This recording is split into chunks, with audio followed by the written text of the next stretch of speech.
독립언론 탐사보도 기자들이 만드는 프로그램 독한 기자킨 진행을 맡은 저는 봉지욱입니다. 오늘부터 다시 매주 수요일 저녁 8시에 방송을 하게 됐습니다.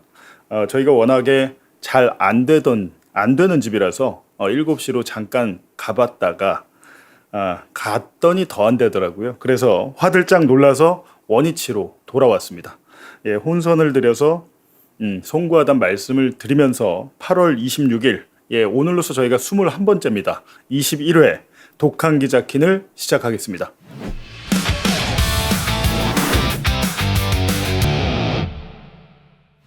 네, 첫 번째 코너는 치킨쇼입니다. 베테랑 탐사 기자들과 함께 쏟아지는 뉴스 속에 숨겨진 맥락을 찾아보겠습니다. 오늘은 김용진 기자만 나오셨습니다. 네, 안녕하세요. 안녕하세요. 네, 혼자 나오셨어요?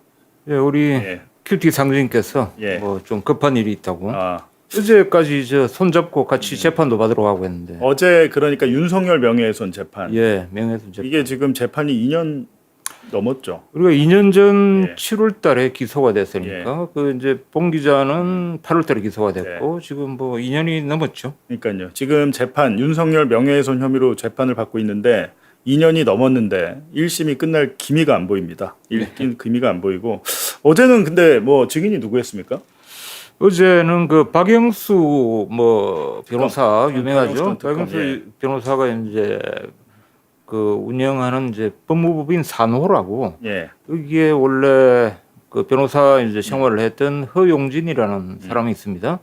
그 사람이 이제 검찰이 정인으로 채택을 했는데 어제 안 나왔어요. 안 나와가지고 이제 뭐 재판 자체는 이제 허탕을 쳤는데 어쨌든 그 사람이 안 나와가지고 다음에 다시 부르기로 했습니다. 그러니까요, 이렇게 증인이 안 나와버리면 이 사건이 뭐냐면요, 2011년 윤석열이 검사였을 때 대검 중수부 중수 이과장으로 저축은행 사건 주인 검사였어요. 그때 김만배를 소개받은 대장동 대출 브로커 조우영이 김만배를 통해서 박영수 변호사를 선임해서 범죄를 사건을 수사를 무마했다. 그 보도를 저희들이 했다. 그 보도를 한 것이 윤석열의 명예를 훼손한 것이다. 라고 본인이 당선되고 1년 6개월 뒤에 수사를 갑자기 시작했고 그때 당시에 법무부 장관은 한동훈이었습니다. 한동훈이었어요. 이 사건도 마찬가지인데 법무부 장관 한동훈이었을 때 여러 가지 사건들이 지금 줄줄이 다 무죄가 나오고 있잖아요. 줄줄이 뭐 무죄가 나오고 있죠. 줄줄이 무죄가 나오고 있는데 그 얘기는 조금 이따 좀 최근에 이제 노웅래 전 의원 사건 관련해서 언론 보도 행태와 함께 짚어보고요. 그 전에 지금 제주 실종 사건 지금 조금 전에도 제가 MBC 뉴스를 보니까 어제도 그렇고 굉장히 많은 리포트를 쏟아내고 있거든요. 제주 실종 사건 물론 이게 되게 중대한 일이긴 하잖아요. 또 중대하죠. 실종 신고 장미란 씨가 또 사망한 채 발견이 되면서 어떻게 이런 일이 있을 수 있나라는 건데 문제는 많은 언론이 이렇게 대서특필을 하고 있는데 이거를 보안 수사권이랑 검사의 수사권이랑 연결을 하고 있죠. 연결을 하고 있는데 거기에 대한 지적은 없는 것 같아요. 지금 이제 검찰이 보안 수사권을 이제 가지고 있던 시절에 사실 난 사건입니다. 이게. 그런데 지금 많은 언론들이 이렇게 보도를 하고 있어요. 검찰 수사권이 있으면 마치 이 사건이 안 일어난 것처럼 안 일어날 수도 있었던 것처럼 그렇게 이야기를 하고 있고 또 이제 앞으로 뭐 10월 2일 이후로 이제 검찰 뭐 수사권이 완전히 없어지지 않습니까? 그러면 앞으로 이런 일이 계속 생길 건데 이걸 어떻게 막을 것이냐 이런 이제 말도 안 되는 이제 걱정을 하고 있는데 이거는 뭐 무식하거나 아니면 사악한 그런 보도 행태. 아니 근데 지금 검사의 보안 수사권 지금 있잖아요. 지금 있죠. 지금 검사의 보안 수사권이 있어요. 아직 폐지가 안 됐습니다. 10월 2일부터 폐지가 되는데 지금 보안 수사권이 있는 상태에서 사건이 일어났는데 검사가 뭘 할 수 있죠, 이게? 그러니까요. 그러니까 이거는 시스템 에러, 무슨 검찰, 뭐 경찰의 수사사법 시스템의 에러가 아니고 그 부경장, 제주도 그 담당 경찰의 이 휴먼 에러잖아요. 휴먼 에러인데 물론 시스템적으로도 문제가 있겠죠. 휴먼 에러도 있고 또 뭐 여러 가지 허점이 있는데 이거를 뭐 형사소송법이나 아니면 검찰 수사권이 없었어 이런 생겼다는 문제로 이제 지원하는 거는 말이 안 되는 거죠. 근데 이게 주요 언론이 이렇게 보도를 하니까 보는 시민들은 야 그런가 보다라고 생각이 들잖아요. 그렇죠. 그 한번 언론 주요 그 보도 행태를 좀 보여주세요. 예, 쭉 그 한번 조선일보부터 야 실종자 은폐도 보완하면 된다. 사람 목숨으로 실험하나 이러면서 이제 공포를 이게 주죠. 이제 뭐 일종의 이제 공포 마케팅인데 이게 보니까 8월 25일, 예. 8월 25일이면 바로 어제 나간 거죠. 근데 이게 이제 사설로 나갔는데 사설 내용에 보면 이런 게 있습니다. 그다음 자료 보여주시면 지난달 말 국회를 통과한 검찰 수사권 폐지 법안이 한 달 여뒤 시행되면 경찰은 이제 모든 수사를 전적으로 책임지게 된다. 경찰이 사건을 뭉개고 봐주고 증거를 인멸해도 걸러낼 방법이 없다. 가장 큰 피해자는 서민과 약자들이다. 이 공포를 또 심어주는 거죠. 아니, 그러니까요. 지금 아직 보안 사건이 있는 상태에서 일이 일어난 거고 사실 장윤기 사건도 마찬가지거든요. 마찬가지죠. 그러니까 그런 사건들 이런 이렇게 참혹한 사건들이 일어나는 것과 뭐 검사의 수사권이 있고 없고는 아무런 연관성이 없잖아요. 인과관계가 없잖아요. 아무런 연관 관계가 없고 사실 이제 실종 사건 이거를 이제 한번 자세히 한번 들여다보면 예. 이게 연간 실종 사건이 그 성인 실종 사건이 연간 한 7만 건 이상 생기고 있고 네. 그다음에 이제 아동 실종 사건하고 뭐 지체 장애인들 뭐 이런 이제 실종 사건이 한 5만 건 이래 가지고 연한 12만 건이 생깁니다. 예.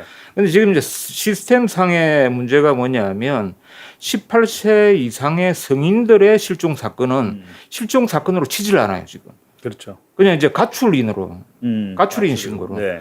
그래서 이제 가출인 신고가 나오면 그게 바로 지금 이제 범죄 혐의를 가지고 수사에 들어가는 그런 시스템이 아니거든요. 예. 그러니까 일종의 이제 집 나간 사람들을 찾아주는 뭐 일종의 대민 서비스 비슷하게 경찰이 이제 업무를 지어가고 있고. 예. 근데 18세 미만의 이제 아동인 경우에는 실종 신고가 들어오면 바로 수사에 들어갑니다. 예. 근데 문제는 뭐냐면 이제 이 성인 실종 사건 중에서 연간 한 1.5% 정도가 그 변사 사건으로 드러나요. 사망을 한다는 거죠. 그러니까 뭐 연간 한 1,800명에서 한 1,000명 사이에 이렇게 되는데 그 이제 중에서 어떤 범죄에 연루된 뭐 타살 의혹도 있을 수 있고 뭐 하고 한데 이게 굉장히 오래전부터 이렇게 해왔거든요. 그런데 만약에 이제 변사 사건이 생기면 어떻게 됩니까? 변사 사건. 그러니까 변사. 이게 변사라는 것은 집 밖에서, 집 밖에서 그렇죠. 사고사나 이게 사고를 당해 불의의 사고를 당해서 이제 사망하는 경우. 그 이제 뭐 병사나 어떤 자연사 외에는 변사로 예. 친다 아닙니까? 그러면 그 형사소송법에 보면 222조인가 그게 보면 변사 사건이 일어나면 관할 지방 검찰청에 검사가 나와서 검시를 하게 돼 있어요. 예. 무조건 검사가 나와야 돼. 맞아요. 그런데 그걸 보고 이제 타살 의혹이 있거나 이렇게 되면 이 사람이 또 뭐 얼마 전에 실종한 사람인데 이렇게 되면 아니 실종 이후에 왜 이거를 제대로 소재 수사나 이런 걸 제대로 안 했냐고 그때부터 이제 어떤 문제점을 검찰에서 파악했을 거잖아. 예. 이는 굉장히 오래된 이야기야. 그 실제 이런 문제에 대해서 책임 규명을 정확히 알려면 오히려 검찰이 책임져야 되는 거예요. 지금 오히려. 예. 그렇죠. 근데 지금 뭐 검찰 뭐 이제 수사권이 없어지니까 이런 일이 생겼다 이게 정말 말이 안 되는 거죠. 그러니까요. 이거는 비유하자면 중국집에서 이 주방장이 사고 쳐서 중국집 문제입니다. 옆에서 한정식집에서 아무 관계가 없어요. 옆집입니다. 검찰은 옆집 문제, 그냥 중국집 안에 내부의 문제인데 경찰이 이제 실종 사건 처리 시스템이 보니까 좀 문제가 있긴 있더라고요. 시스템이 이제 문제가 있는 거죠. 본인이 그냥 셀프로 종결을 해버리고 뭐 팀장 아이디로 막 접속을 하고 이랬더라고요.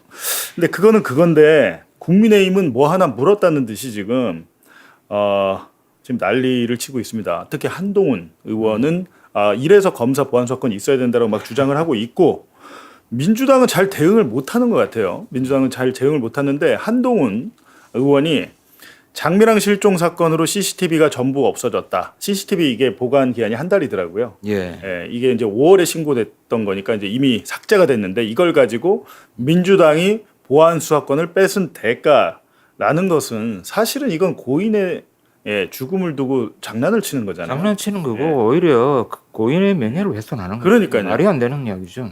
이거를 그러니까 장미란 씨의 그 어떻게 보면 안타까운 사망에 대해서 한동훈은 정치적으로 이용을 하고 있습니다. 예. 아니, 이런- 그렇죠. 장미란 씨가 이제 실종돼서 안타깝게 그 이제 숨진 채 발견되지 않습니까? 예.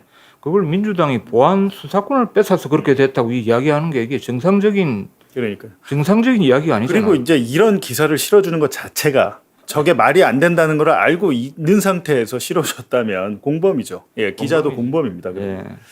그런데 야당 마찬가지입니다. 국민의힘 자료 4번 보면 야당 국민의힘도 아주 신났어요. 이걸 가지고 정치적으로 소재로 쓰고 있는데 검찰 해체 멈추고 보안수사권 복원해요. 그러니까 장미란 씨의 죽음을 이용해 가지고 자기들의 정치적인 목적을 달성하는 데 소재로 쓰고 있다라는 겁니다. 이건 진짜 피도 눈물도 없는 것 주장을 같습니다. 하고 있는 거죠. 예. 그다음에 뭐 기사들 한번 쭉 보여주시면 그다음 기사 매일신문이네요. 이거. 예, 요거는 보니까 날짜가 8월 26일이니까 오늘 나온 거네요, 그죠? 근데 이분은 약간 논설위원인데 논설위원 치고 약간 낯섭니다. 이게 되게 젊어요. 아니, 근데 보이기에는. 예. 이게 제목 자체가 뭐 보안 수사권 없는 경찰 수사의 참화 이게 무슨 말인지 알 수가 없어요. 그죠? 그러니까 이게 제가 볼 때는 좀 있어 보이게 쓰려고 할 때 이게 좀 어릴 때 오히려 기자 연차 어릴 때 좀 이런 거 있잖아요. 예. 막 그 언론사 입사 시험 칠 때 저도 그랬는데 뭐 위르겐 하버마스 이런 거 쓰고 그랬거든요. 뭐 무슨 철학 같은 거. 근데 그런 거 썼더니 많이 떨어집니다. 많이 떨어지고 쉽게 써야죠. 글을. 그러니까 검찰의 보안 수사권이 없어가지고 뭐 경찰 수사가 참화를 당했다 뭐 이런 이야기인 것 같은데 근데 이게 딱 보면 제목 자체가 비문입니다. 예, 비문이죠. 보안수사권은 검사가 없는 건데 보안수사권 없는 경찰이라고 예. 제목 자체가 그다음에 비문이고. 뭐 이게 또 뭐 대전일보 보면 뭐 국가 치안 시스템 붕괴 보안 수사권 살려야 예. 이게 치안 시스템이 붕괴됐다는 거는 이 실종 사건에 대해서는 너무 이제 허점이 많았죠. 네. 많았고 오래 전부터 이어져 내려온 거고 오히려 책임을 물으려면 아까 이야기했다시피 검찰이 금시 책임도 있고 이 검찰이 오히려 책임지거나 아니면 법무부에서 대책을 마련했어야죠. 맞습니다. 그 정치적으로 이제 계속 이용이 되는 문제는 진보 뭐 보수 언론 따지지 않고 아주 많은 양의 보도를 쏟아내고 있기 때문에 사실 또 제주도에 여행 가는 것, 제주도에 사는 것 자체가 지금 굉장히 불안하다 이렇게 나오시는 분들도 있거든요. 사실은 그게 언론 보도의 영향 아닌가요? 그게 이제 언론 보도의 결정적 영향이고요. 이게 통계적으로 보면 사실 이제 이런 사건 하나를 보면 정말 일어나서는 안 되는 그런 거지만 네. 통계적으로는 2018년인가 이제 실종에 이어서 이제 변사로 발견된 게 예. 사망 사건으로 이어진 게 한 1,800건 됐는데 그 작년에는 한 900여 건으로 한 2배 정도 줄었습니다. 예. 통계적으로 보면 점점 줄고 있다. 그러나 이제 하나하나의 경우를 볼 때는 이거는 일어나서는 안 될 문제죠. 네. 그리고 보면 이제 언론 보도가요. 우리가 사실 신문을 잘 안 보잖아요. 신문을 잘 보진 않는데 요즘은 이제 인터넷 기사도 있고 신문 지면에 실리도 기사도 있는데 이게 지금 기사뿐만이 아니라 사설들도 뭐 자료 8번 보면 한국일보의 사설인데요. 예. 수사 독점 후엔 누가 막나. 이렇게 해서 이제 검사의 수사권이 없어지면 이런 일 많이 터진다. 더 많이 터지고 피해는 고스란히 우리 국민들의 몫이다. 이런 식으로 지금 기사를 쓰고 그렇지. 예. 또 이어서 보여주시면 이것도 사설이네요. 이것도 서울신문 사설인데 이것도 똑같은 뭐 의미입니다. 수사 독점 후엔 어쩌나. 그러니까요. 예. 그러니까 이 부경장이 2건이 아니고 보니까 3건 이상이 되는 것 같고 계속해서 지금 예. 근데 이게 이 경찰이 보니까 많은 의혹을 불러일으키게끔 좀 이상한 행동을 많이 했습니다. 그 여자 화장실에 침입을 했다가 예, 지금 저도 뭐 어제 감찰을 뉴스를 받고 보니까 있고. 뭐 그런 게 있던데 그리고 본인의 부인과 부인을 감금한 혐의로 또 그걸로 수사를 받고 있고 이렇게 했던데 본인의 개인적인 문제까지 지금 이게 합쳐져 가지고 뭔가 굉장히 미스터리한 우리가 모르는 뭐가 거대한 뭐랄까요? 거대한 무슨 비밀 스토리가 있는 것처럼 지금 언론 기사를 그렇게 쓰고 있거든요. 뭐 지금 나온 보도만 보면 그 경찰 이제 담당 경찰 자체는 좀 정상적인 사람이 아닌 것 같은 그러니까요. 그런 건데 그거 어떤 그런 이제 일화적인 그런 이제 케이스 외에 예. 분명히 이제 실종 사건 처리에는 굉장히 큰 허점이 있다. 그건 분명한 것 같아요. 그렇죠. 그거는 이제 그 경찰의 수사 시스템에 대해 접근을 해야 되는데 검사의 보안 수사권에 갖다 붙이고 있다. 대통령도 얘기를 했죠. 근본적으로 경찰의 힘이 세진 건 사실이니까 예. 개혁 방안 마련하라라고 행안부에 얘기를 지시를 했습니다. 뭐 당연한 거죠. 당연한 건데 얘기죠. 예. 이걸 가지고 이제 정치적으로 이용하는 세력이 문제다. 근데 이걸 가지고 이제 형사소송법 개정을 미뤄야 된다. 그다음에 보안 수사권 폐지를 다시 백지화해야 된다. 이런 주장이 굉장히 이제 지금 커지고 있는 거죠. 그러니까 법이 시행이 아직 안 돼가지고 아직 안 아직 희망이 있다라고 생각하는 것 같습니다. 아직 시간이 있다. 10월 2일 전에만 뒤집으면 법의 시행을 한참 뒤로 미루거나 뭐 이런 방법으로 할 수 있겠다라고 하는데 중대범죄수사청은 정원을 80% 이상 채웠더라고요. 신청을 받아가지고. 그 이제 개인들로부터 신청을 받았는데 예, 검사 100여 명 그리고 특히 검찰 수사관들이 대거 한 2,700명이 신청을 했습니다. 오히려 이렇게 승진 적체나 이런 문제들이 있어가지고 근데 문제는 지금 공소청을 조직과 직제를 마련을 안 했습니다. 법무부 아직 안 하고 있어요. 이게 굉장히 문제예요. 공소청에 조직과 직제를 확정을 해야 되고 우리가 전에 뭐 대검의 뭐 과학수사부 예. 그리고 뭐 포렌식 센터 이런 거 있으면 안 된다라고 저희는 그다음에 이제 얘기했었잖아요. 범정도 그렇죠. 네, 범죄기획 정보관 뭐 이런 그러니까 정보를 수집하거나 뭐 디지털 포렌식 하는 거는 재판 유지 공소 유지만 하는 데선 필요가 없다라는 건데 이제 그런 것들을 법무부에서 정하지 않고 있고 이 와중에 법무부 장관이 사표 냈잖아요. 네. 사표가 수리됐다고 하더라고요. 네, 네. 사표가 수리돼서 법무부 장관의 공백이 있고 새로운 장관이 인사청문회에 거쳐서 가려고 하면 한 달 걸립니다. 그러니까 이게 굉장히 될까 싶습니다. 이게 될 수 있나요? 장관이 없는데?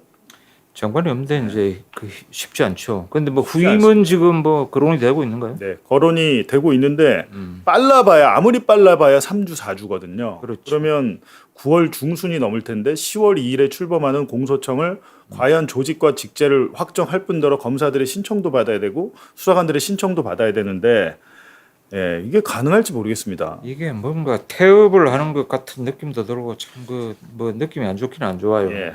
만약에 근데 이게 법안 통과까지 다 시켜놓고 조직과 직제가 안 돼가지고 출범을 못하게 되면 엄청난 혼란이 일어날 것 같습니다. 근데 그게 이제 역으로 그런 걸 노릴 수가 있죠. 예. 그런 걸 노리고 또 이제 이런 뭐 사건 이런 것들은 10월 2일 전에도 이런 사건들은 이제 적극 활용하겠지만 그 이후도 뭐 경찰에서 이제 어떤 에러가 나오면 그거 가지고 이거 봐라. 응? 이렇게 돼가지고 이렇게 된 거 아니냐 이래가지고 계속 이제 물고 늘어질 거예요. 그러니까 당분간 쉽지 않다 그런 생각이 들어요. 그리고 일단 수사 중인 사건들 있잖아요. 중대범죄수사청에 넘겨야 될 텐데 그런 것들이 원활히 이루어질 것 같지도 않고 굉장히 좀 이렇게 해서 과연 될까 안 될 것 같다는 생각이 들어서 걱정이 많이 되고요. 지금 최근에 지금 언론이 해야 될 일은 방금 하신 대로 그런 여러 가지 우려 있지 않습니까? 그런 데 대해서 계속 점검하고 제대로 할 것을 이제 촉구해 나가야 되는데 지금 이제 엉뚱한데 지금 에너지를 낭비를 하고 있다 이런 생각이 들어요. 알겠습니다. 그리고 이어서 조희대 대법원장 관련해서 이게 조희대 대법원장의 대법관 재청 파문이죠. 이게 엄청난 파문이 계속되고 있는데요. 이걸 가지고 하루 종일 뭐 TV조선이나 채널A 이런 데들은 하루 종일 보도를 하면서 마치 이제 대통령이나 여당이 헌법상에 보장된 대법원장의 재청권을 망가뜨리고 있다. 이런 식으로 보도를 많이 하더라고요. 이게 그 헌법 104조입니까? 104조 2항입니까? 거기 보면 이제 대통령이 뭐 국회 동의를 얻어가지고 대법원장이 이제 제청한 후보를 이제 임명한다 이렇게 돼 있지 않습니까? 그런데 그 헌법상의 이제 조문은 보면 주어가 대통령입니다. 대통령이 임명한다라고 돼 있고 그렇지만 거기에서 이제 재청권, 그다음에 뭐 임명권, 그다음에 국회 이제 인사청문 권한 그거에 대해서 어떤 권한이 이제 위에 있다 이런 것들을 규정하지 않았어요. 그래서 바로 이제 조율이란 이야기가 나온 거 아닙니까? 근데 지금은 이게 갑자기 이제 재청권에 대한 뭐 이런 이야기들 무게를 실어준 그런 이야기들이 굉장히 많이 나오고 있고 또 이걸 가지고 이제 역시 정치 쟁점화 시키고 있는 거죠. 맞습니다. 그래가지고 이제 청와대에서는 이걸 반려를 하느냐 아니면 국회에 이 대법관의 임명 동의안을 아예 안 보내느냐 아니면 보냈다가 국회에서 인사청문회에서 채택을 안 하느냐 뭐 여러 가지 방법은 거론이 되고 있잖아요. 근데 이런 방법이 거론될 때마다 이제 조선일보, TV조선 네. 이런 데들은 뭔가 이제 대법원장이 권한을 침해하는 것처럼 하고 친명 대법관들로 채울 속셈이다. 뭐 야당은 그렇게 이야기를 하는데요. 조선일보가 조희대 대법원장 구하기에 나섰습니까? 조이대 뭐 살리기 음. 이게 보면 참 눈물겨운데 그 지난 8월 20일부터 그 8월 24일까지인가 5일간 3건의 이제 사설을 이제 쏟아냈어요. 예. 그 자료를 한번 보시면 이게 8월 22일자 이제 사설인 것 같은데 대법관 서면 제청 파문 이게 엄청난 이제 파문을 일으킨 걸 맞지 않습니까? 그런데 이걸 청와대 책임이 크다. 그래서 책임 소재를 이제 자기들이 판단하고 나선 겁니다. 네. 그런데 이 자세히 이제 읽어보면 그게 대한 마땅한 근거가 없어요. 자기들 이제 느낌, 희망, 바람을 이제 이 사설에 이제 투여를 한 거죠. 왜 청와대 책임이 크다? 그러니까 이게 원래는 지난 이제 2월에 노태학 대법관이 퇴임을 하면서 대법관 추천위에선 퇴임하기 한 달 전쯤에 후보를 추천하잖아요. 후보를 추천하는데 바로 매끄럽게 이어서 했어야 되는데 대법관 후보 추천위원회는 10명으로 구성이 돼 있는데 이 10명 중에 당연직을 빼고 보니까 법관들이 상당히 많더라고요. 그리고 법관이 아닌 사람은 3명인데 10명 중에 3명인데 이 3명을 대법원장이 지명하게 돼 있습니다. 그러니까 사실상 10명 중에 7명 이상은 대법원장 측근들이에요. 그렇죠. 예, 그렇게 돼 있는데 그 중에 4명이 추천이 됐어요. 4명이 추천이 됐는데 지금 조희대 대법원장이 그렇다면 만약에 손봉기 그 고법 부장판사 하려고 했으면 그때 빨리 하든지 그렇죠. 그때 안 하고 해야지. 있다가 안 하고 있고 뭉개고 있다가 6개월 있다가 뜬금없이 저 보니까 뭐 계속해서 대통령을 면담을 신청했는데 안 받아준 것처럼 얘기를 했는데 청와대에서는 또 그게 아니라고 당일에 갑자기 만나고 싶다고 해놓고 안 된다고 하니까 그날 서면으로 손봉기 부장판사를 대법관으로 제청한다는 서면을 청와대로 보냈다고 합니다. 네. 그러니까 이런 것도 문제고 그 법원행정처장은 또 국회에 나와가지고 추천된 4명한테 전화를 걸어가지고 추천을 취소하겠다. 당신의 의사는 어떠냐 이렇게 물어봤다는 거예요. 근데 그것도 사실 위헌입니다. 법원행정처장은 아무런 권한이 없어요. 예, 대법원장. 없죠. 그러니까 대법원장이 시킨 것도 아니라고 하고 네. 이게 굉장히 오락가락 문제인데 지금 조선일보 보니까 대법원장의 제청권을 청와대가 심하게 침해하고 있다. 예, 요거는 이제 좀 전에 본 그 20일 바로 그 다음 날 21일 날 나온 이제 사설인데 예. 이것도 이제 계속 이어서 뭐 더 이제 강도를 높여 가는데 이게 재청권이라는 이야기를 들어본 적 있습니까? 그 전에? 없습니다. 재청권이라는 이야기가 이렇게 공개적으로 수면 위로 이렇게 나온 적이 거의 없어요, 예. 사실. 사실 그동안에는 뭐 어떤 이견이 있었을지는 모르겠는데 물밑에서 이제 조율이 됐다고 봐야 되겠죠. 그런데 이제 갑자기 재청권을 심각하게 침해하고 있다. 그러면 좀 전에 이야기했다시피 노태학 후임으로 이제 후보 추천위원이 4명을 이제 추천을 했으면 그때 재청권을 행사하든지.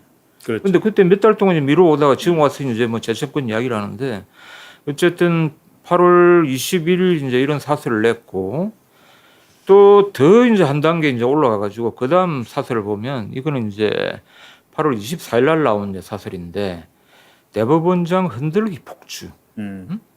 이게 대통령이 말한 바로 그 헌정 파괴다. 이런 식으로 이제 주장을 하고 나섰는데 이게 근데 이게 조선일보가 계속해서 기사와 사설을 내면서 이건 다 청와대 탓이고 이제 급기야는 이재명 대통령이 헌정 파괴 헌정 하는 파괴라고 것처럼 나온다.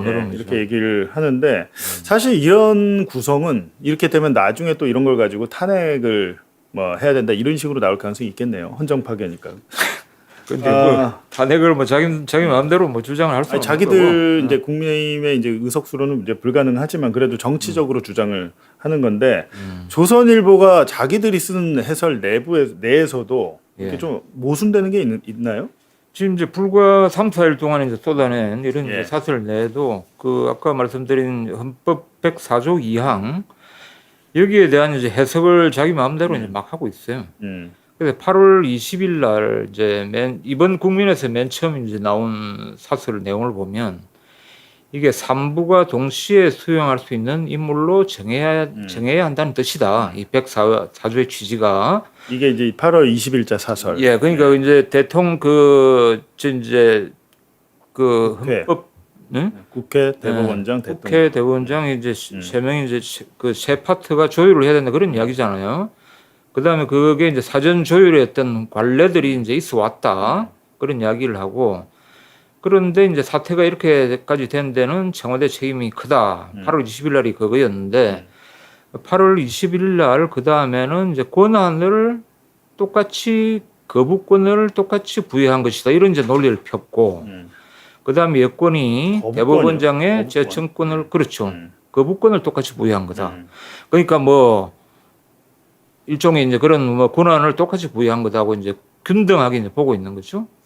그 다음에 이제 여권이 헌법상 대법원장의 재청권을 심각하게 침해하고 있는 거다. 예. 이런 이제 문제를 제기를 했는데 제일 마지막에 이제 8월 24일에는 헌법에 양측이 사전 조율하라는 내용이 없다. 이렇게 이야기합니다.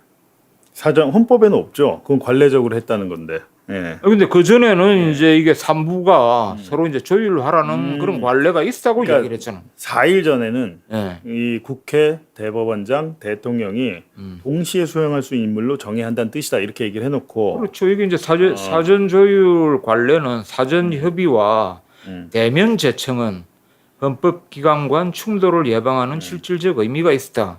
그래서 이제 어떤 사전 조율에 대한 그런 의미를 부여하고 있는 거죠. 그런데 이제 며칠 뒤에는 이제 아니 뭐 조율 이런 거 없다. 그다음에 임명권이 대통령의 임명권이 조율을 내포한다는 주장도 경강부회에 가깝다. 근데 이 조선일보의 논리는 이렇게 되면 그냥 대법원장 마음대로 해도 된다는 논리예요. 마음대로 해도 네. 되다는 이야기지. 대법원장이 그냥 찍으면 그 사람은 해야 된다고 대통령은 그냥 찍고 국회에서 인사청문회 통과하면 그냥 대통령은 허수아비처럼 임명만 해야 된다는 뜻이 되잖아요. 그렇죠. 그것과 뭐 같은 뜻이죠. 그럼 대통령이 뭐 무슨 권한을 갖는 건가요? 아니 그러니까 네. 대법원장이 대통령 머리 위에 있게 되는 건가요? 그 헌법상 이제 대통령이 임명한다 이런 이제 헌법 조문을 완전히 부정하는 거죠. 예. 그래서 이거는 굉장히 이제 심각한 건데 일각에서는 왜 조희대 대법원장이 왜 이러냐라고 봤을 때 이재명 대통령을 대통령으로 인정하지 않는 것 같다라는 견해도 있거든요. 그 뭐 그런 이제 해석은 뭐 대선 전에 뭐 갑작스런 이제 뭐 후보직을 아예 박탈을 하려는 예, 당할 위기가 있었죠 그때 네. 예, 대선 한 달 전에 그것 때문에 그런 게 있는데 이제 여러분 여기서 잘 이제 들으셔야 되는데 예 근데 저희가 8시로 다시 돌아왔는데 네. 크게 효과가 없네요 아직은. 아니 예. 지금 우리가 이게 잠깐 7시 갔다가 오니까 더 헷갈리시는 거예요 이게. 우리가 시작한 지 이제 한 20여 분 됐는데 예. 지금 이제 400분 정도. 그리고 저희 제 개인 채널 오프 더 레코드에서 보시고 계신 분들은 고정 댓글 누르시고 독한 기자 킨으로 좀 오셔야 이 독한 기자 킨 채널이 활성화가 됩니다. 알고리즘이 너무 점수가 낮아가지고 예. 제 채널에서 보지 마시고 거기 고정 댓글 누르시고 이사 오세요. 이사 오세요. 오늘 지금 오프 더 레코드 합치면 여기도 한 400명 계신데 되니까 예. 400명. 거기 400명 계세요? 그러니까 이게 제가 오늘 미리 공지를 안 하고 갑자기 하게 돼가지고 걱정이 돼서 예. 그렇게 했는데요. 오늘 합쳐서 동접 목표 1000명까지 독한 기자 킨 채널 동접 1000명 예, 목표로 설정하고 좀 재밌게 하시죠. 한 예. 50명 늘어났습니다. 너무 예. 우리가 심각하게 하니까 이게 예. 재미가 없잖아요. 아니 이거는 심각한 이야기를 재밌게 할 수가 없어요 지금. 너무 심각한 알겠습니다.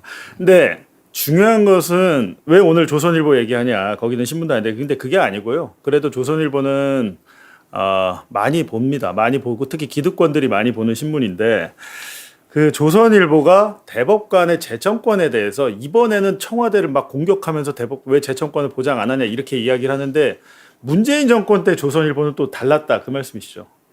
그렇죠. 이거 되게 예리한데요 보니까. 아니 근데 이거 어떻게 이 대법관의 임명 과정 이런 데 대해서 조선일보가 일관된 잣대를 가지고 이런 주장을 해왔으면 아니 뭐 걔네들은 원래 이제 논조 그러니까 뭐 오케이 인정할게 그렇게 하는데 이게 정권에 따라 다르고 그다음에 대법원장이 누구냐에 따라 달라요. 아니 그러니까 그게 저는 문제지. 이렇게 분석한 건 오늘 처음 보거든요. 야 이거를 어떻게 대단하신데요? 아니 예. 내가 분석하는 건 늘 처음 보는 거 아닌가? 예. 이게 지금 어느 언론에서도 이거를 안 쓴 것 같아요. 제가 처음 보는데 대법관의 조희대 대법원장의 재청권이 중요하다. 청와대가 침해하고 있다라고 지금 이야기를 하고 있는데 불과 몇 년 전에는 완전히 180도 다른 얘기를 했다. 어떤 내용이죠? 자, 자료 한번 보시면 이게 2020년 그 7월 달에 이제 한창 문재인 그때도 정부 이제 때. 문재인 정부 때 그때는 이제 대법원장이 김명수 대법원장이었죠. 아, 김명수 대법원장 때. 예, 김명수 대법원장이 이제 이때 그 사설입니다. 내달 초 퇴임하는 대법관 3명의 후임으로 예. 뭐 김선수 변호사와 뭐 이런 사람들을 이제 임명 제청을 했다. 제청을 했는데 이거를 엄청나게 이제 비판을 합니다. 아, 고생이 많았어요. 대법원장이 이제 재청을 한 거를 두고 코드 냄새라면서 비하를 하고 코드 냄새에 물씬하는 공격을 했네요. 예. 이때는 김명수 대법원장의 재청권을 완전히 무시하고 공격을 했구만요. 그렇죠. 이때는 이제 재청권 이런 이야기가 없습니다. 아, 재청권이란 말도 없어. 재청권이 없. 권한이 되면 안 되니까. 권한이 되면 안 되니까. 아, 재청권이란 말은 문재인 때는 안 쓰다가 이번에 조희대 때 등장한 단어군요. 근데 이제 이게 6년 전이지 않습니까? 정확하게 6년 전인데 이때 논조나 잣대를 그대로 적용하면 지금 그래야죠. 조희대가 코드 냄새 물씬나는 뭐 손모를 대법관으로 뭐 제청했다 이렇게 써야 될 거 아닙니까? 아니 근데 아니, 그렇게 쓰면 나는 인정하겠다 예, 이거야. 손봉기 부장판사는 이력을 보니까 예. 대구지방법원장을 하고 대구에서만 30년 넘게 판사를 했더라고요. 예. 그러니까 소위 말하는 향판입니다. 한편으로 대구에서만 향판을 네. 이제 하신 분인데 이분이 좀 뭐 그 향판을 무시하긴 좀 그렇습니다만 하여튼 우리가 이 법관도 향판이 계속 문제가 돼가지고 강제로 인사이동 시켜야 된다는 얘기도 있었잖아요. 향판들이 지역에서 많이 유착하고 뇌물 받고 뭐 이런 사건들이 좀 있어가지고 뭐 그런 극히 일부 케이스가 네. 있기는 한데 네. 뭐 향판의 제도에 또 긍정적인 그런 측면도 긍정적인 얼마든지 측면도 있고요. 있긴 있죠. 근데 네. 이제 대구다 보니까 좀 그런 것들이 많이 의심이 되는데 아니 그 그러니까 조희대 코드라고 공격을 하지는 않잖아요. 그렇다고 해서 지금 아니 그런 공격은 하지 않죠. 그런데 진보신문도 하지는 않습니다. 그렇게 네. 전혀 하지 않죠. 네. 그렇게 하는 거는 정말 이제 수준이 낮은 이제 보도고 설사 그렇다 하더라도 그런 식으로 하면 안 되죠. 그런데 조선일보는 예전에 6년 전에 이렇게 했단 말입니다.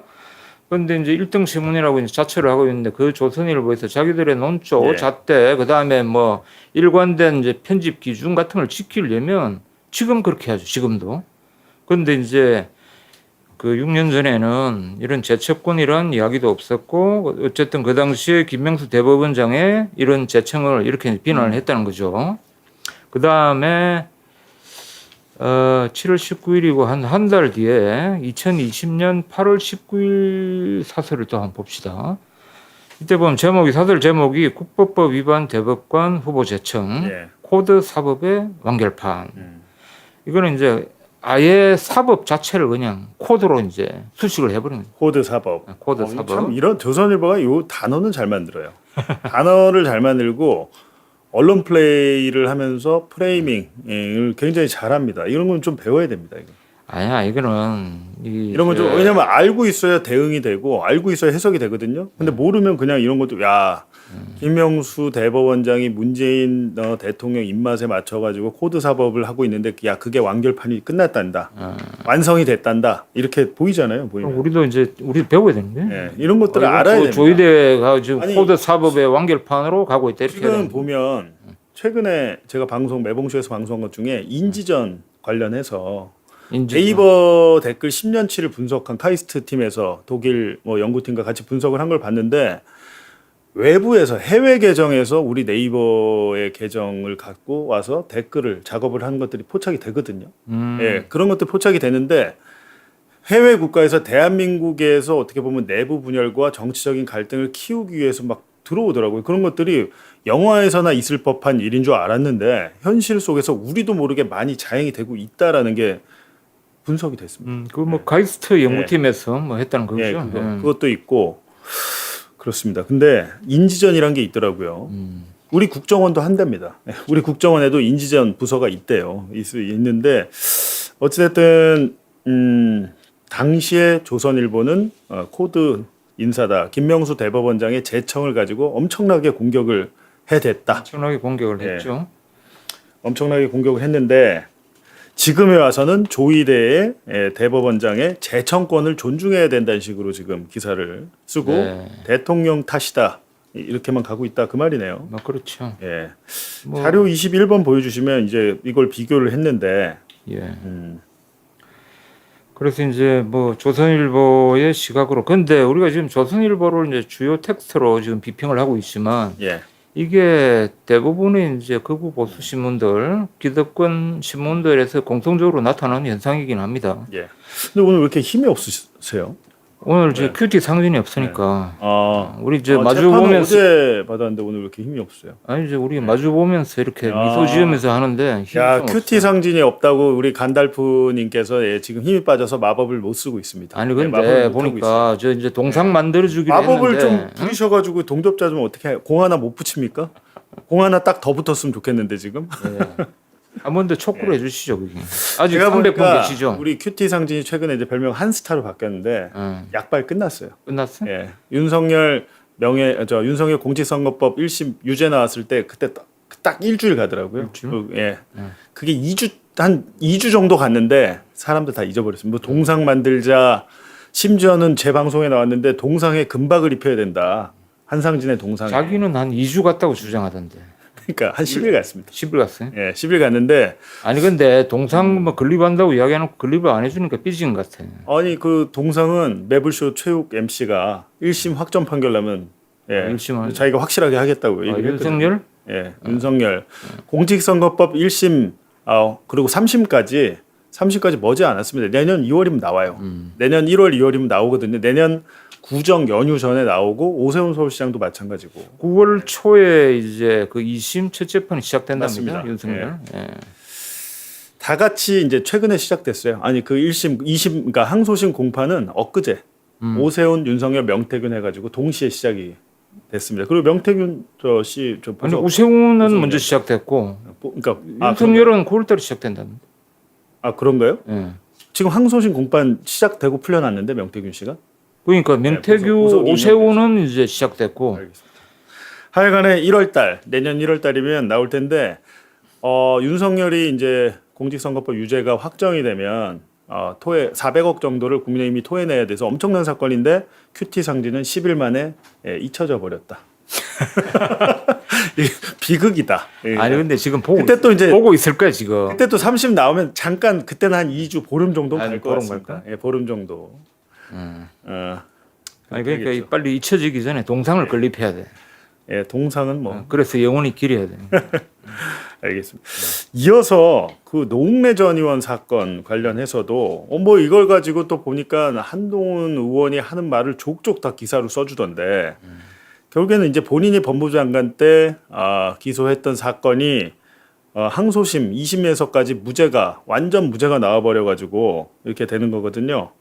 근데 이걸 가지고 정치권에서 이걸 가지고 한참 싸웠는데 지금 약간 소강 상태긴 하던데 이게 내일인가 아마 상고 기한이 있잖아요. 일주일 안에 상고해야 된다. 일주일인지 10일인지 기간 안에 3심 상고를 해야 되는데 제가 볼 때는 검찰에서 이거 상소 포기할 것 같아요. 이게 일주일이죠. 그 기간이 일주일인데 이게 2심 선고가 21일 날 났나요?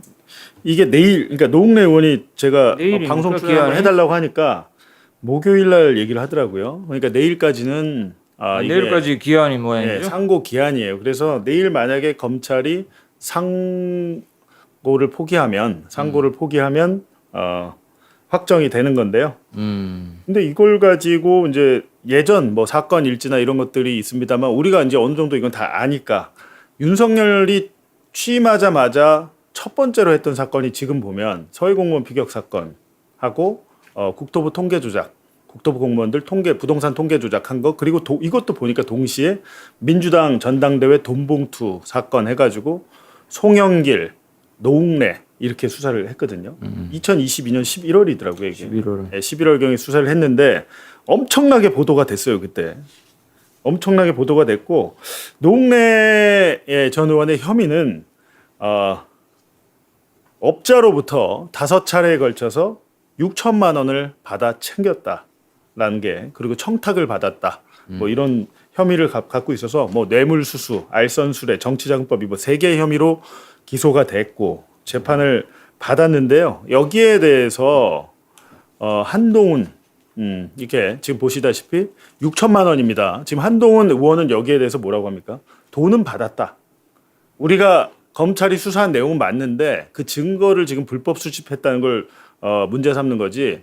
증거에는 돈을 받았다는 진실이 들어있다는 식으로 지금 얘기를 하고 돈 받은 사실 자체는 명확하다라고 명확하다라고 지금 얘기를 합니다. 근데 그래서 제가 아마 가장 먼저 이걸 입수했는데 판결문을 입수해서 분석을 좀 해봤더니요. 예, 판결문 입수 오히려 항소심에서는 노웅래 그러니까 1심과 2심 있잖아요. 1심도 무죄, 2심도 무죄인데 2심 재판부는 1심을 그대로 인용한 게 아니고 2심 재판부는 검찰에서 주장했던 요구했던 거를 좀 들어줬어요. 뭘 들어줬냐? 녹음 파일이나 이런 일부 증거들을 검찰 주장을 받아들여서 그래 그건 합법 증거로 바꿀게. 1심에서 불법이라고 봤던 것 일부를 합법적인 증거로 우리가 채택할게라고 했습니다. 근데 문제는 그래도 무죄. 그래도 이게 입증이 안 돼. 부족해. 증거가 없어. 불충분이야. 라고 한 거고 노웅래 의원이 현장에서 돈 봉투를 받고 안 받고 이건 판단 자체를 하지 않았습니다. 왜냐하면 불법 증거의 내용은 우리가 보지 않아. 그거는 오염됐기 때문에 진실성을 따질 수 없어라고 해서 항소심에서 보지는 않았는데 항소심에서 하나 특이한 건 뭐였냐면 한동훈 의원의 주장이 맞으려면 돈을 줬다는 사람 정도는 처벌을 받아야 되는데 이 돈을 줬다는 업자 박우식 씨도 무죄가 나왔습니다. 무죄가. 그러니까 정치자금법 사건 가끔 보면 받은 사람은 무죄인데 준 사람은 유죄일 때가 있습니다. 그렇죠. 정치자금법 사건 그럴 때가 있어요. 네. 왜냐하면 뭐랄까 어느 정도 입증하느냐에 따라서 그래갖고 의원들은 많이 빠져나가잖아요. 많이 빠져나. 예, 현직 의원들은 무죄 받는데 준 사람은 처벌받고 뭐 이런 경우가 있었는데 이 박우식 씨가 노웅래 전 의원에게 돈을 줬다라고 심지어 자백을 했습니다. 자백을 했어요. 법정에서도 하고 검찰에서도 하고. 근데 하나 우리가 알아야 될 게 뭐냐면 박우식 씨, 그러니까 노웅래 전 의원에게 돈을 준 사람은 박우식이 아니라 박우식의 부인이에요. 부인이죠. 박우식의 부인이 현직 교수입니다. 현직 교수인데 검찰이 보니까 딜을 한 것 같습니다. 왜냐하면 박우식의 부인은 기소를 안 했어요. 저하고 박우식 씨는 조금 제가 통화를 여러 차례 했던 2022년 11월 12월에 통화를 이분 구속되기 전까지 통화를 좀 했었는데 그때 저한테 한 이야기가 있습니다. 근데 저한테 한 이야기를 이렇게 해놓고 검찰에 가서는 6천만 원에 대해서 인정을 해버렸어요. 근데 왜 그랬나 봤더니 본인의 부인을 기소를 검찰이 안 했습니다. 그러면 이게 뒷거래가 좀 의심이 되잖아요. 뭔가 좀 딜이 의심이 되네. 네. 딜이 의심이 되는데 저한테 2022년 11월에 노웅래 의원이 막 이 사건 압수수색 받고 이 사건 초기에 박우식 씨가 저한테 했던 말이 있거든요. 그 녹음 파일 녹취로 한번 듣고 오겠습니다. 네. 줄기로 이제 나온 것. 노웅래 씨는 이렇게 된 거예요. 예. 거기에 여파에 이제 고리 줄기로 이제 나온 건데 나보고 노웅래 씨도 당신 돈 줬다고 얘기했지 않냐. 내가 줬다는 게 아니고 이정근이가 노웅래 팔고 이런 식으로 돈을 달라고 했다고 한 거지 내가 줬다고 했냐. 거기에 이제 그 말이 나와요. 어떤 말이 나오냐면 이정근이보다는 사실 노웅래는 우리 집사람하고 더 친할 것이다. 노웅래한테 부탁할 일이 있으면 내가 집사람한테 가서 당신이 좀 이거 좀 부탁을 좀 해갖고 와. 부탁 좀 해라. 네. 하지 내가 미쳤다고 이정근한테 돈을 주냐. 예. 이제 이런 식으로 이제는 그 얘기가 대화가 된 건데 그걸 마치 뭐 억대 준 것처럼 뭐 이런 식으로 이제 해가지고 뭐 엄청 조사를 하더라고요. 그러니까 뭐 바람대로 얘기해라 뭐 해라. 특유의 검찰 거 있잖아요. 그러면 가서 다 부인을 하신 거군요. 6천만 원 뭐 네 차례 6천만 원. 해가지고 사실 뭐 조금은 있어요. 제가 액수는 말씀 안 드리겠지만 6천은 어림도 없는 얘기고 네, 네. 그 뇌물은 단 이름도 없고 네. 조금은 있어요. 그거는 순수하게 최고위원 나간다니까 우리가 뭐 이제 사실 우리 깨끗한 학교들도 이 보면은 총장 선거하면은 동문들한테 야 나 좀 도와주라. 나 이번에 총장 나간다. 이러고 연락 와요. 그런 차원으로 보시면 딱 맞습니다. 그러니까 선의로 그렇죠. 좀 보태서 써라 이렇게. 단 이제 이 법에서 허용하는 500 이상 하지 말아 이래서 예, 예. 뭐 이제 그걸 좀 이게 무슨 내용이냐면 2022년 11월에 노웅래 의원이 압수수색을 당해서 돈을 진짜 줬냐, 줬고 받았냐라고 했을 때 이때 저한테 뭐라고 그랬냐면 2020년 7월에 노웅래 의원이 당시 의원이 최고위원 선거 나갔을 때 내 부인이 찾아가서 후원금을 줬다.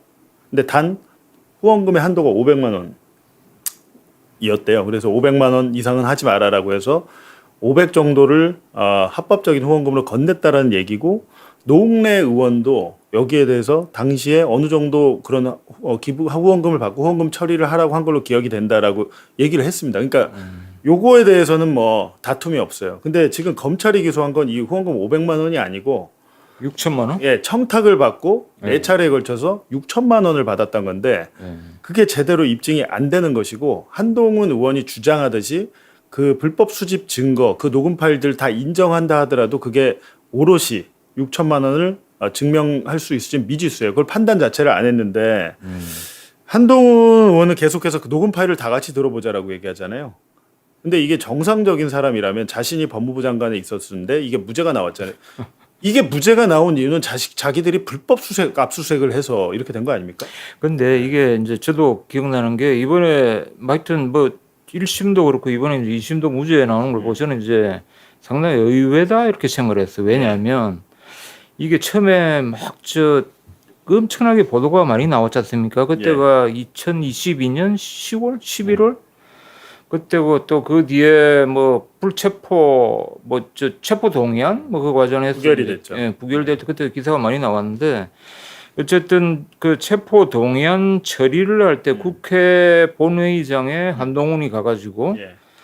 사실상 이제 뭐 돈봉투 뭐 녹음한 이야기 그 다음에 뭐 아직도 기억이 나는 게 이제 돈봉투 주면서 부스럭거리는 소리가 들렸다. 그렇죠. 뭐 그런 이야기를 다 했잖아요. 근데 그것 때문에 체포 동의안 부결된 거예요. 그것 때문에 그런 사실은 그렇게 구체적인 뭐 피의 사실이나 이런 거 얘기하지 않잖아요. 근데 한동훈 장관은 당시에 법무부 장관은 자랑스럽게 돈봉투 부스럭거린 소리까지 녹음이 돼 있고 자기가 수사하면서 이렇게 생생한 현장은 처음 들어봤다라고 이렇게 얘기를 했는데 그러니까 그런 게 이제 너무 이제 언론 보도도 많이 됐고 그 이제 인상 깊이 이제 박혔기 때문에 네. 아니 저 당연히 이제 받았겠지 이제 이런 이제 선입견이 들게 마련이죠. 근데 이번에 이제 무죄를 받았다니까 이제 상당히 의외다 예. 그런 생각이 드는 거죠. 그게 언론 보도가 이제 그래서 무서운 거죠 사실은. 근데 여기에 대해서 이제 홍준표 전 시장은 한동훈을 이분이 아주 저격을 잘합니다. 근데 왜 한동훈하고 사이가 안 좋아요? 안 좋죠. 왜? 한동훈하고 처음부터 깐족이라고 깐족 된다고 예, 사이가 안 좋고요. 아니, 같은 근데 검사 홍준표도 엄청 깐죽거리는 것 같은데.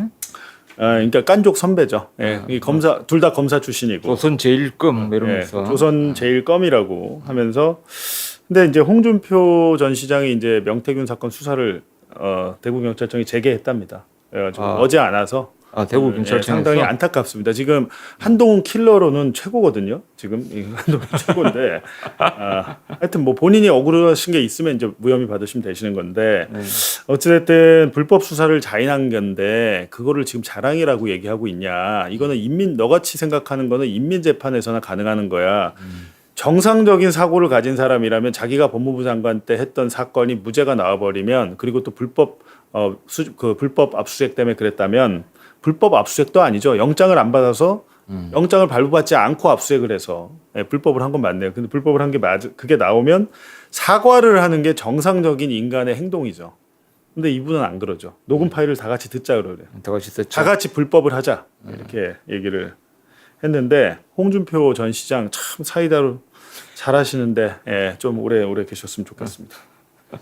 이재명 대통령도 여기에 대해서 이제 한 말씀 했는데 어찌됐든 지금 결국에는 이렇게 되면 이걸 가지고도 또 뭐 본인의 공소 취소를 위해서 썼다라고 뭐 이렇게 얘기를 또 합니다. 지금 근데 공소 취소가 뜬금없이 이제 그 한동훈 의원이나 국민의힘의 단골 최고 많이 쓰는 단어가 공소 취소랑 연임 같아요. 연임 같은데 정작 대통령은 거기에 대해서 본인은 한마디도 한 적도 없는데 그렇게 공격을 하는데 저는 이번 노웅래 사건에서 봤듯이 이런 것 때문에 오히려 지금 조작기소 특검 얘기가 쏙 들어갔는데 지금 제가 민주당에 물어보니까 9월에 조작기소 특검 법안 통과시키려고 한다고 하더라고요. 그래요? 예, 근데 민주당 아는 사람 있습니까? 그걸 가지고 이제 새 지도부가 꾸려졌으니까요. 그게 예. 좀 연락해봤어요. 새 꾸려졌으니까 니네 이거 그렇게 다 한다고 해놓고 국정조사까지 다 해놓고 뭐 하고 있는 거예요? 이렇게 물어보니까 취재를 하셨네. 9월달에 조작기소 특검법을 처리하려는데 벌써부터 한동훈이나 국민의힘은 대통령의 공소 취소를 위해서 조작기소 특검을 하려고 한다라고 하잖아요.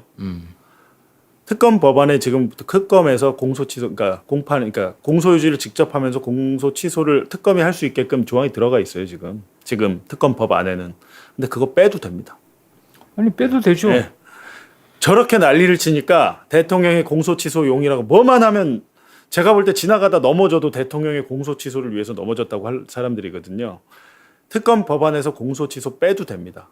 빼도 되고 이번에 저 이재명 대통령이 노웅래 무죄 관련 뭐 트위터 올렸는데 이거 가지고도 또 뭐 그렇죠. 공소 취소를 노린다. 그러니까 자신의 공소 취소를 위해서 노웅래 글을 썼다라고 지금 얘기를 하는데 근데 그건 너무하다. 이렇게 될 바에는 제가 볼 때는 어떤 생각도 드냐면 이재명 대통령도 명시적으로 한마디 할 필요가 있겠다라고 싶습니다. 이렇게 공격을 많이 받고 있는데 본인이 아무 얘기도 안 하다 보니까 계속 논란이 확산되잖아요. 명시적으로 어떤 이야기를 해야 됩니까? 공소 취소는 내 사건 말고 다른 사건들에 대해서 해라.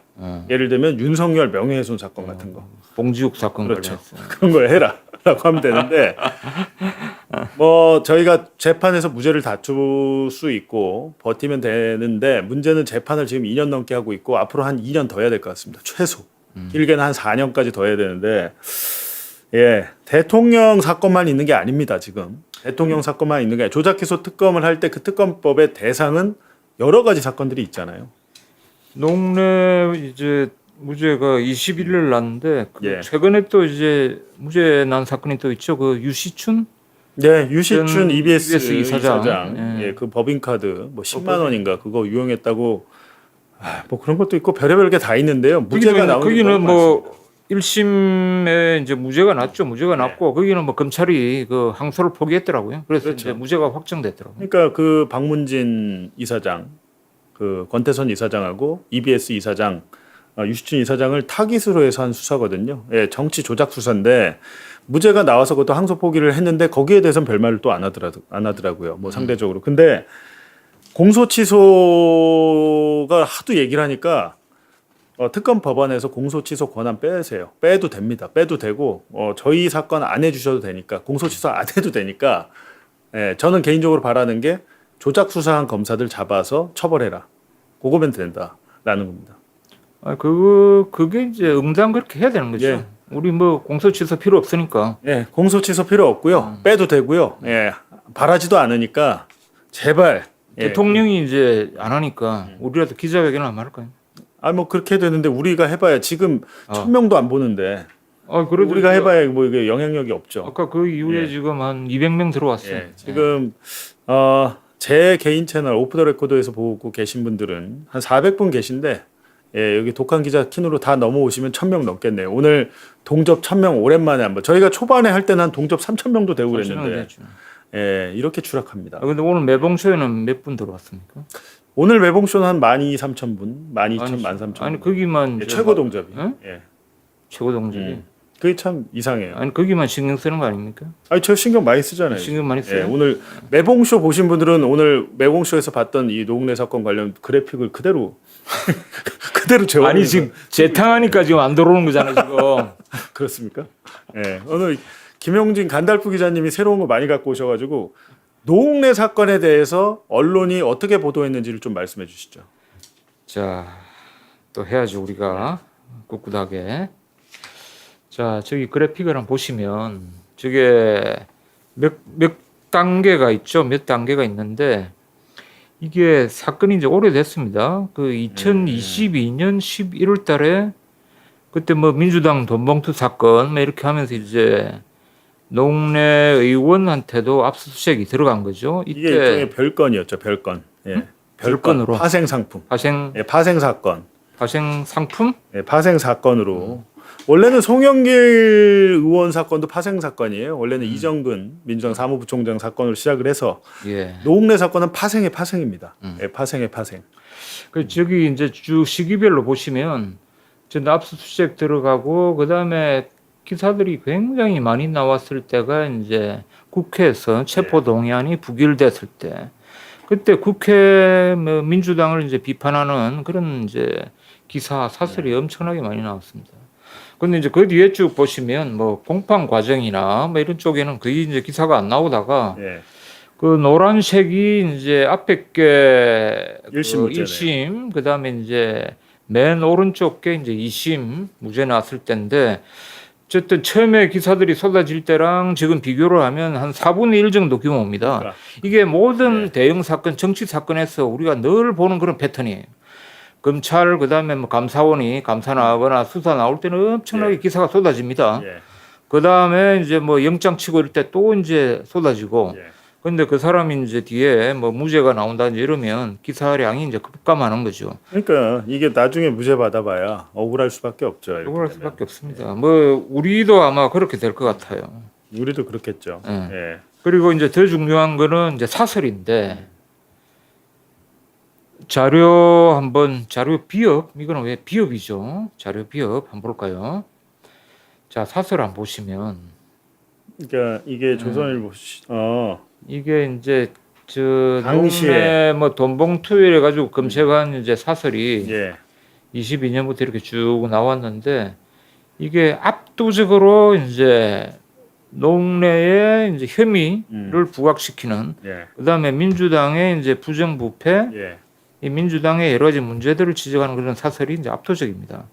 34건 중에 다 이제 대부분이 그렇고 단 한 건 이제 항소심 무죄 나왔을 때 단 한 건 이제 사설이 나왔는데 그것도 뭐 그 어떤 무죄 내용을 정밀 이제 분석하는 그런 게 아니고 뭐 다른 여러 가지 이제 사건들을 이제 갖다 붙여가지고 슬쩍 항소심 무죄는 사설이 한 건밖에 없어요. 예, 한 건밖에 없습니다. 아니 이거는 지금 법무부 장관 한동훈의 그 발언도 있고 해서 강하게 이게 검찰의 불법 수사를 성토하고 비판을 해야 될 것 같은데.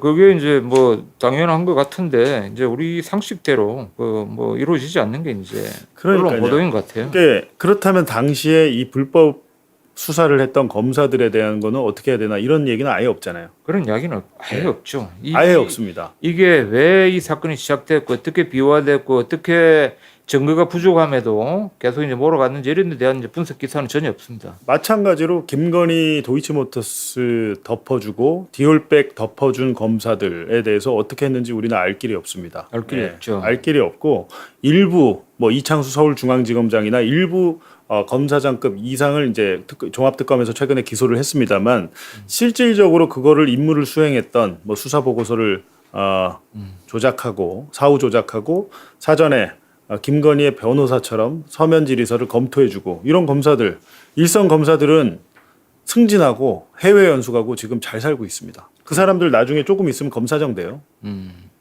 그러니까 이런 상황에서 이게 검찰 개혁이 과연 되겠냐? 뿌리까지 발본색원 할 줄 알았는데 윗대가리 간부들만 조금 좌천시키거나 옷을 벗기 뭐 이렇게 하고 실질적으로 거기 부역했던 행동대장급 검사들은 이재명 정권에서도 승승장구하고 있습니다. 승승장구하거나 뭐 네. 지금 해외 연수 나가 있거나 그런데 어쨌든 저 이제 조작 기소 특검이 빨리 이제 그 법안일 때 먼저 통과돼야 되겠죠. 하고 예. 뭐 특검 구성해 가지고 어떤 그런 행동 대원급 검사들까지 다 이제 어쨌든 조사를 해야 될 필요가 있다. 그리고 어떤 좀 강력한 계기가 있는 사건이 하나 벌어지면 좋은데 오히려 그 반대 지금 뭐 제주경찰 제주 실종 사건 제주경찰서 이런 게 터지면서 언론은 검사의 보안 수사권을 다시 줘야 된다라고 하고 있으니 조작기소 특검이 과연 출범을 할 수 있을지 굉장히 어렵습니다. 언론 환경이 너무 어렵잖아요. 너무 어렵죠. 예. 저희만 이렇게 얘기하기 해봐야 지금 쉽지가 않아서. 아니 그래도 뭐 어쨌든 계속 해야죠. 근데 사설 개별 사설을 지금 뭐 어쨌든 이미지들을 가지고 왔는데 한번 쭉 한번 볼까요? 그 처음부터 자 여기 보면 이게 농내 사건 초기에 나온 그런 이제 사설들입니다. 조선일보가 시대착오적 불체포 면책 특권 뒤에 언제까지 숨으려 하나. 근데 이제 지금 4년 뒤에 무죄가 나왔지 않습니까? 네. 그냥 입 싹 닫고 있습니다. 싹 닫고 있고 그 다음에 한번 보여주시죠. 이게 좀 이미지가 작네요. 이게 좀 키워. 아니요, 저 뭐 제목만 네. 보시면 됩니다. 제목 보시고 저런 뭐 올해 한 일이 뭔가 조선일보죠. 그 다음에 또 보여주시죠. 자, 국회가 범죄 피의자들 도피처될 야, 판. 저렇게 하면서 저기 당시에 이제 이재명 뭐 민주당 이재명도 대표. 보이고 뭐 조국도 보이고 네. 농내 보이고 그 밑에 또 이제 농내 사진 있고. 자, 그 다음에 이거는 이 사설은 어디일 것 같아요? 글쎄요. 국민 납득하겠나? 이게 진보진가 보죠? 이거는 이제 한겨레입니다. 한겨레. 예. 그러니까 이게 이 당시에는 이제 진보 보수지 뭐 할 거 없이 전부 이제 농내 사건 관련해서 민주당 비판하고 뭐 체포동의안 부결한 데 대해서 비판하고 나섰던 거죠. 예.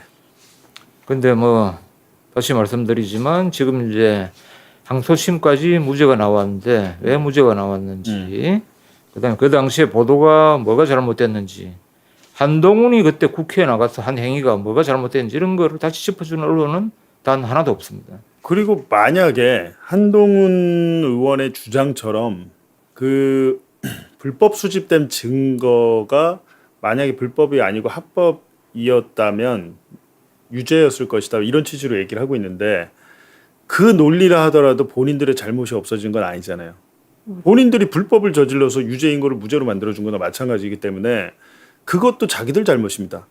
앞으로 치나 뒤로 맺히나 검사들이 잘못한 것이고 한동훈 법무부 장관이 잘못한 것인데 녹음 파일 같이 듣자고 큰 소리를 치고 있는데 그거를 언론은 그대로 실어주고 있다. 한동훈 당신이 그렇게 이야기하면 안 돼라고 이야기하는 언론이 없다는 거죠.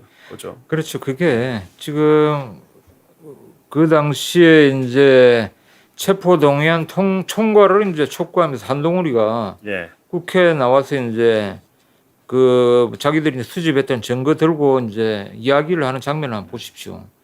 저게 한동훈이가 농내 돈 받는 현장 봉투 부스럭 소리까지 다 녹음돼 있다. 이런 이야기를 국회에서 나오면 그 발언을 그대로 이제 따라서 보도를 하는데 저게 이제 그 조선일보 기사인데 그 다음에 보면 자 돈 봉투 녹취 그 다음에 부스럭 소리까지 녹음돼 있다 이런 기사들이 수없이 많이 나왔어요. 부스럭입니다. 부스럭. 부스럭. 예. 핵심 주제어가 부스럭. 부스럭. 근데 한동훈 의원이 기자를 안 해봤잖아요. 이 부스럭 소리는요. 몰래 녹음을 할 때 돈봉투가 이 소리가 아니에요.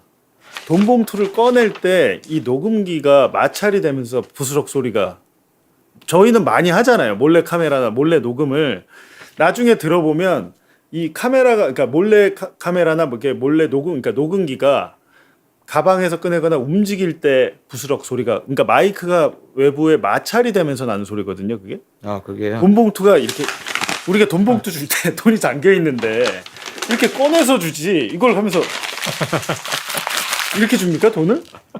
이건 말이 안 되잖아요. 그러니까 저 사람은 조작한 거죠. 제가 볼 때는 저렇게 됐을 수가 없어요. 아 그래요? 네. 받을 때 소리 안 납니까?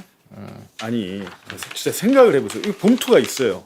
그럼 가방에서 이렇게 꺼내서 주지 부스럭 소리 내면서 주지는 않잖아요. 잠깐만 나 원고 지금 아니. 다음 장 원고인데 예, 지금 모르고 꾸겼습니다. 하여튼 그런 건데 한동훈 의원이 기자 경험이 없어가지고 뭐 그런 건지 아니면 뭐 일부러 조작을 한 건지 모르겠습니다. 안 받아봐가지고. 예, 지금 이태리 댓글 보니까 내 수없는 녹음 자료에 있는 소리도 그렇다. 뭐 이렇게 말씀하시고 이거 녹음 많이 해보신 분은 압니다. 예. 옷 속에서 꺼낼 때도 그렇고. 알겠습니다. 오늘 또 둘이 했는데도 1시간 가뿐하게 넘겼습니다. 예, 그래요. 그리고 우리의 꿈인 동접 1000명은 달성이 요원해지고 있어요. 아니 이제 점점 증가하고 있습니다. 예, 증가하고 있는데 우리 오프 더 레코드에 보시는 400분만 싹 넘어가시면 지금 딱 1000명 넘겠는데 되는데. 희한해요. 끝까지 안 넘어가시더라고요. 그게 참 희한해 그게. 근데 지금 우리 경쟁 방송 MBC도 끝났을 때잖아요. 예. 왜 안 오시죠? 우리가 좀 더 재밌게 재밌게. 해야죠. 뭐 다음 주에 저 큐티 상진이 나오니까 알겠습니다. 그때 더 재밌게 보죠. 지금 이어서 저희가 지난주에 먹는 알부민 먹는 알부민 협찬 방송 문제를 한번 짚어드렸고 제가 매봉쇼에서도 한번 짚어드렸는데 이게 끝이 아닙니다. 그러니까 TV가 우리를 속이고 있어요. 예, 지상파 방송, 종편 다 마찬가지입니다. 특히 우리 부모님들 TV 많이 보시고 저희 어머니도 보시면 항상 그리고 지상파와 종편 사이에는 홈쇼핑이 너무 많지 않습니까? 홈쇼핑이 어마어마하게 많아졌습니다. 지금 데이터 홈쇼핑까지 생겨가지고 박근혜, 이명박 때 엄청 늘려놨거든요. 근데 우리 노출이 돼 있죠. 보다가 TV 교양 프로 보고 넘기다가 홈쇼핑에서 뭘 사게 되는데 오늘 그 실태에 대해서 지난주에 이어서 다음 코너 독점들에서 다룰 거니까요. 예, 조금만 기다려 주십시오. 네, 고생하셨습니다. 네, 수고하셨습니다. 네.